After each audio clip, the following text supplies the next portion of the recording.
Weekend എപ്പിസോഡില് ലാലേട്ടൻ ഈ ചപ്പാത്തിക്കള്ളി വിഷയം video കാണിച്ച് തെളിവ് സഹിതം തെളിയിച്ചു എന്ന് ഇന്നത്തെ കോൺവെർസേഷനിൽ ബിഗ് ബോസിനകത്ത് പലരും പറയുന്നതായി കേട്ടു. അതായത് അനുമോള് ചപ്പാത്തി മോഷ്ടിച്ചു എന്ന് പറയുന്ന ജിസേലിന്റെ ആരോപണം തെറ്റാണെന്ന് ഹൗസ് മേറ്റ്സിന് നന്നായിട്ട് അറിയാം അല്ലേ?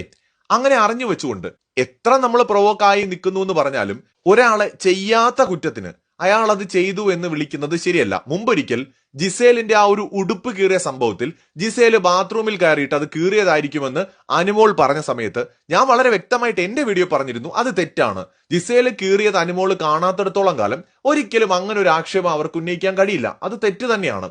അതുപോലെ ഇന്നലെ ഉൾപ്പെടെ രണ ഫാത്തിമ അനുമോളെ ചപ്പാത്തി കള്ളി എന്ന് വിളിച്ചത് വളരെ മോശമായി പോയി. ഇതിപ്പോ ലാലേട്ടനും ബിഗ് ബോസിനും പ്രേക്ഷകർക്കും ഒരു റെസ്പെക്ട് തരാത്ത പോലെയാണ്. കാരണം കണ്ടുകൊണ്ടിരിക്കുന്ന ഓഡിയൻസിനറിയാം അങ്ങനെ ഒരു കാര്യം അനുമോള് ചെയ്തിട്ടില്ല.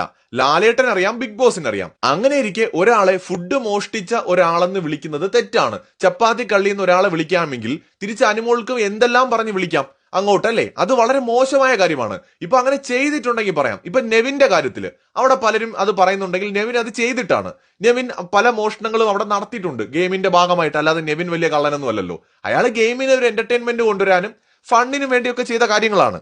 എന്നിരുന്നാലും ആളത് ചെയ്തു. ഇപ്പൊ തമാശക്കെങ്കിലും അനുമോൾ ഒരു ചപ്പാത്തി അവിടെ നിന്ന് എടുത്തുകൊണ്ട് പോയെങ്കിൽ വേണമെങ്കിൽ പിന്നെയും പറയാം. പക്ഷെ അപ്പോഴും ഫുഡാണ്. ഫുഡ് എടുത്തോണ്ട് പോയി കഴിച്ചു എന്ന് പറഞ്ഞുകൊണ്ട് ഒരാളെ കള്ളി എന്നൊന്നും ആരും വിളിക്കില്ല. ഇവിടെ അനുമോൾ അത് ചെയ്തിട്ടുമില്ല. ആ സാഹചര്യത്തിൽ ഇന്നലെ റന ഫാത്തിമ ചെയ്തത് ഒട്ടും ആവശ്യമില്ലാത്തൊരു പ്രവൃത്തിയായിട്ടാണ് തോന്നിയത്. പ്രേക്ഷകരുടെ വിലയേറിയ അഭിപ്രായങ്ങൾ ദയവായി കമന്റ് ചെയ്യൂ.